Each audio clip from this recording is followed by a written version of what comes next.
Hello friends. Global warming के कारण समुद्र के जलस्तर में लगातार इजाफा हो रहा है। समुद्र के जलस्तर में लगातार हो रही इस बढ़ोतरी के कारण साल 2050 तक मुंबई, कोलकाता, चेन्नई समेत दुनिया के कई शहर समुद्र में डूब जाएंगे। इससे दुनिया भर में करीबन 20 करोड़ लोग प्रभावित होंगे।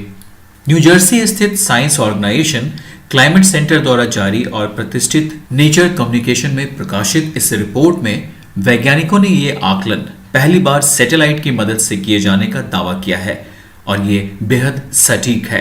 रिपोर्ट में कहा गया है कि वर्तमान समय में ग्लोबल औसत समुद्री जलस्तर 11 से लेकर 15 सेंटीमीटर तक बढ़ गया है।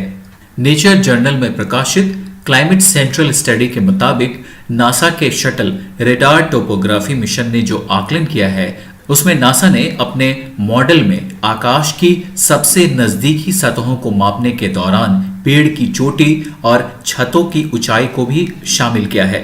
नासा के मुताबिक ये बड़े क्षेत्रों में समुद्र स्तर के प्रभाव के आकलन का एक बेहतरीन तरीका है। इसमें पाया गया है कि पिछली गणना हकीकत से बहुत ज्यादा दूर थी। रिपोर्ट में कहा गया है कि साल 2050 तक 1.5 अरब लोग हाई टाइड यानी कि उच्च ज्वार की चपेट में आ सकते हैं। रिपोर्ट के मुताबिक इस ज्वार से मुंबई के पूरी तरह से डूब जाने का खतरा है। वैसे भी आपने देखा होगा कि इन दिनों जब भी मानसूनी बारिश होती है तो मुंबई में बेतहाशा बारिश का सामना करना होता है। इस रिपोर्ट के मुताबिक ये माना जा रहा है कि वो सभी शहर जो समुद्र के तटों के किनारे बसे हैं या जिनका भू स्तर काफी नीचे है वो सभी 2050 तक पानी के अंदर चले जाएंगे। तेज शहरीकरण और आर्थिक वृद्धि के चलते तटीय बाढ़ से मुंबई, चेन्नई और कोलकाता को सबसे ज्यादा खतरा है। इससे करीबन 5 करोड़ लोगों को विस्थापन की समस्या से जूझना हो सकता है। आइए जानते हैं कि भारत में आखिर वो कौन से शहर हैं जहां खतरा सबसे ज्यादा है। इनमें जो प्रमुख नाम हैं उनमें शामिल हैं सूरत, कोलकाता, मुंबई, ओडिशा के तटीय इलाके, केरल, तमिलनाडु में भी खासतौर पे चेन्नई। खतरा सिर्फ भारत में ही नहीं है। 2050 तक समुद्र की सतह में इजाफा होने से दुनिया भर में जिन 10 देशों की आबादी सबसे ज्यादा प्रभावित होगी उनमें से 7 देश एशिया प्रशांत क्षेत्र के हैं। इनमें ज्यादा प्रभावित होने वाले देशों में भारत सबसे ऊपर है। भारत के करीब 5 करोड़ लोग जोखिम में होंगे। बांग्लादेश के 2.5 करोड़, चीन के 2 करोड़, फिलीपींस के करीबन 1.5 करोड़ लोगों को खतरा होगा। भारत में मुंबई, कोलकाता, चेन्नई, चीन में सांघाई, बांग्लादेश में ढाका, म्यांमार में यंगून, थाईलैंड में बैंकॉक और वियतनाम में हो ची मिन्ह सिटी को बहुत ज्यादा नुकसान होने की बात कही गई है। अकेले बांग्लादेश में 9 करोड़ से ज्यादा लोग बेघर हो जाएंगे। ये शोध दरअसल नेचर कम्युनिकेशन जर्नल में प्रकाशित हुआ है। इनमें पाया गया है कि पहले के अनुमानों के मुकाबले 3 गुना से ज्यादा लोग प्रभावित होंगे।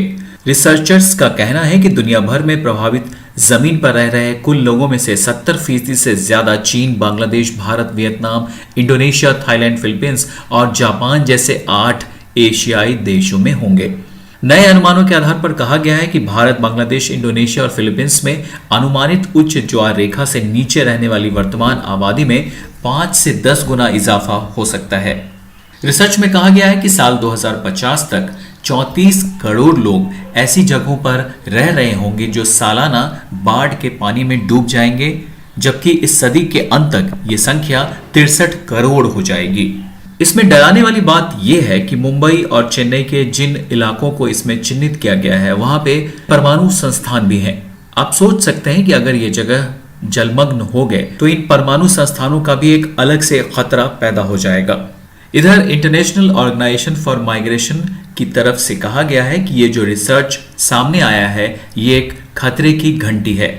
जिन देशों को इस रिपोर्ट में चिन्हित किया गया है वहां उनके नागरिकों को नए तरीके से बसाने की तैयारी अभी से ही शुरू कर देनी चाहिए। तो आज के लिए इस वीडियो में इतना ही। अगर ये वीडियो पसंद आया हो तो प्लीज लाइक करें, अगर ना पसंद आया हो तो डिसलाइक करें, चैनल से जुड़ें। Thank you.